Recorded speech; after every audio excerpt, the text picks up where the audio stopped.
ಬೆಂಗಳೂರಲ್ಲಿ ನಿಮಗೆ ಸ್ವಂತ ಆಸ್ತಿ ಹಾಗೂ ಮನೆ ಇದ್ರೂ ಕೂಡ ನಿಮ್ಮ ಹತ್ರ ಈ ಖಾತೆ ಇಲ್ವಾ, ಅಥವಾ ಈ ಖಾತೆ ಇದ್ರೂ ಅದನ್ನ ಡೌನ್ಲೋಡ್ ಮಾಡ್ಕೊಳ್ಳೋದು ಹೇಗೆ ಅಂತ ಗೊತ್ತಿಲ್ವಾ? ಹಾಗಾದ್ರೆ ಈ ವಿಡಿಯೋನ ನೀವು ನೋಡಲೇಬೇಕು. ಕಾರಣ, ರಾಜ್ಯ ಸರ್ಕಾರ ವತಿಯಿಂದ ಗ್ರೇಟರ್ ಬೆಂಗಳೂರು ಪ್ರಾಧಿಕಾರ ಇದೀಗ ಡಿಜಿಟಲ್ನಲ್ಲೇ ಈ ಖಾತೆಯನ್ನು ಡೌನ್ಲೋಡ್ ಮಾಡ್ಕೊಳ್ಬಹುದು, ಹಾಗೆ ಈ ಖಾತೆಗೆ ಹೊಸದಾಗಿ ಅರ್ಜಿ ಸಲ್ಲಿಸಬಹುದು ಅಂತ ತಿಳಿಸಿದೆ.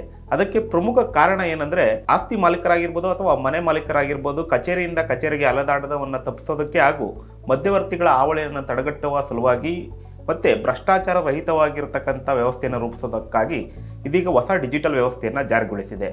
ಇನ್ನು ಪ್ರಮುಖವಾಗಿ ನೀವು ಮಾಡಬೇಕಾಗಿರೋದು ಇಷ್ಟೇ. ನಿಮ್ಮ ಮೊಬೈಲ್ನಲ್ಲಿ ಗ್ರೇಟರ್ ಬೆಂಗಳೂರು ಪ್ರಾಧಿಕಾರ ಹೊರಡಿಸಿರತಕ್ಕಂಥ ವೆಬ್ಸೈಟ್ BBMP aasti.karnataka.government.in ವೆಬ್ಸೈಟ್ಗೆ ನೀವು ಹೋದರೆ ನಿಮ್ಮ ಅಧಿಕೃತ ಫೋನ್ ನಂಬರನ್ನು ನಮೂದನೆ ಮಾಡಬೇಕು. ನಮೂದಿಸಿದ ನಂತರ OTP ಬರುತ್ತೆ. OTP ಬಂದ ನಂತರ ನೀವು ಪೋರ್ಟಲ್ಗೆ ಎಂಟ್ರಿ ಆಗ್ತೀರಾ. ನೀವು ಪೋರ್ಟಲ್ಗೆ ಎಂಟ್ರಿ ಆದ ತಕ್ಷಣ ನಿಮ್ಮ ಪ್ರಾಪರ್ಟಿ ಟ್ಯಾಕ್ಸ್ ಐಡಿಯನ್ನು ಬಳಸಿ ನೀವು ಎಂಟ್ರಿ ಆದರೆ ನೀವು ಈಗಾಗಲೇ ಈ ಖಾತೆಯನ್ನು ಹೊಂದಿದರೆ ಈ ಖಾತೆಯನ್ನು ಡೌನ್ಲೋಡ್ ಮಾಡ್ಕೊಳ್ಬಹುದಾಗಿದೆ. ಇನ್ನು ನೀವು ಹೊಸದಾಗಿ ಏನಾದರೂ ಈ ಖಾತೆಗೆ ಅಪ್ಲೈ ಮಾಡೋ ಆಗಿದ್ರೆ ಈ ಒಂದು ಅಂಶಗಳನ್ನ ನೀವು ಗಮನದಲ್ಲಿ ಇಟ್ಕೊಳ್ಳೇಬೇಕು. ಕಾರಣ, ನೀವು ಅಪ್ಲೈ ಮಾಡೋಕ್ಕಿಂತ ಮುಂಚೆ ನಿಮ್ಮಲ್ಲಿ ಈ ದಾಖಲಾತಿಗಳು ಇದ್ದಾವ ಅನ್ನೋದು ಪರೀಕ್ಷೆ ಮಾಡ್ಕೊಳ್ಳೋದು ನಿಮಗೆ ಸೂಕ್ತವಾಗಿರ್ತಕ್ಕಂಥದ್ದು. ಯಾವೆಲ್ಲ ದಾಖಲೆಗಳು ಬೇಕು ಅಂತ ನೋಡೋದಾದರೆ, ಮೊದಲಿಗೆ ನೀವು ಪ್ರಾಪರ್ಟಿ ಟ್ಯಾಕ್ಸ್ ಅಪ್ಲಿಕೇಶನ್ ನಂಬರನ್ನು ನೀವು ನಮೂದನೆ ಮಾಡಬೇಕು. ನಂತರ ಸೇಲ್ ಡೀಡನ್ನು ದಾಖಲಿಸಬೇಕು. ಅದೇ ರೀತಿಯಾಗಿ KYC ಆಗಿರ್ತಕ್ಕಂಥ ಆಧಾರ್ ನಂಬರನ್ನು ನೀವು ನಮೂದನೆ ಮಾಡಬೇಕು. ಮತ್ತು ಬೆಸ್ಕಾಂ ID ನೋಂದಣಿ ಸಂಖ್ಯೆಯನ್ನು ದಾಖಲಿಸಬೇಕು. ಮತ್ತು ಕಟ್ಟಡದ ಫೋಟೋ ಹಾಗೂ ನೀವು ಕಟ್ಟಡ ಕಟ್ಟಬೇಕಾದಾಗ ಪಡೆದುಕೊಂಡಂಥ ನಕ್ಷೆಯನ್ನು ನೀವು ದಾಖಲಿಸಬೇಕು. ಇನ್ನು ನಿಮ್ಮ ಕಟ್ಟಡದಲ್ಲಿ ಪಾರ್ಕಿಂಗ್ಗೆ ಪ್ರತ್ಯೇಕವಾದಂಥ ಜಾಗವನ್ನು ಮೀಸಲಿಟ್ಟಿದ್ರೆ ಅದಕ್ಕೂ ಕೂಡ ಒಂದು ನಕ್ಷೆ ಇರುತ್ತೆ. ಆ ನಕ್ಷೆಯನ್ನು ಕೂಡ ನಮೂದು ಮಾಡಬೇಕಾಗಿರುತ್ತೆ. ಇನ್ನು ಪ್ರಮುಖವಾಗಿ ಕಾವೇರಿ ಆಫೀಸಿಂದ ಪಡ್ಕೊಂಡಿರ್ತಕ್ಕಂಥ ECಯನ್ನು ದಾಖಲೆಯನ್ನು ಸಲ್ಲಿಸಬೇಕು. ಇಷ್ಟೆಲ್ಲ ದಾಖಲೆಗಳನ್ನ ನೀವು ಸಲ್ಲಿಸಿದ್ರೆ ನಿಮ್ಮ ವಲಯ ಅಧಿಕಾರಿಗಳಿಗೆ ನಿಮ್ಮ ಅಪ್ಲಿಕೇಶನ್ ಹೋಗುತ್ತೆ.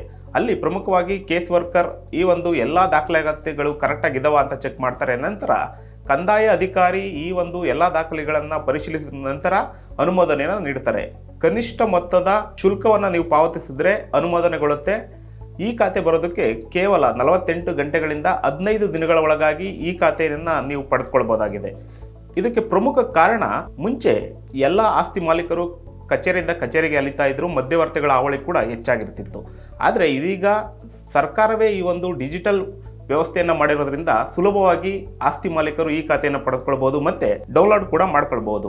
ಇನ್ನು ಪ್ರಮುಖವಾಗಿ ಈ ಖಾತೆಯನ್ನು ಪಡೆದುಕೊಳ್ಳೋದ್ರಿಂದ ಆಗುವಂಥ ಅನುಕೂಲಗಳು ಏನಪ್ಪ ಅಂದರೆ, ಈ ಖಾತೆಯಲ್ಲಿಯೇ ಮಾಲೀಕರ ಆಸ್ತಿ ವಿವರ ಆಗಿರ್ಬೋದು, ಅಥವಾ ನಿಮ್ಮ ಸೈಟ್ ಮತ್ತು ಮನೆಯ ಅಳತೆ ವಿವರಗಳಾಗಿರ್ಬೋದು, ಮಾಲೀಕರ ಭಾವಚಿತ್ರ, ಆಧಾರ್ ID, ಬೆಸ್ಕಾಂ ID ಎಲ್ಲ ಕೂಡ ಅದರಲ್ಲೇ ನಮೂದಾಗಿರುತ್ತೆ.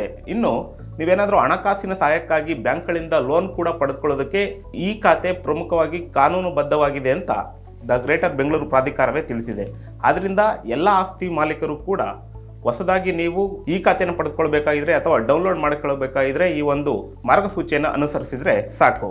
ಇದೇ ರೀತಿಯ ಹೊಸ ಅಪ್ಡೇಟ್ಗಳಿಗಾಗಿ ದ ಫೆಡರಲ್ ಕರ್ನಾಟಕದ ಯೂಟ್ಯೂಬ್ ಚಾನಲನ್ನು ನೋಡ್ತಾ ಇರಿ, ಹಾಗೆ ಸಬ್ಸ್ಕ್ರೈಬ್ ಮಾಡಿ.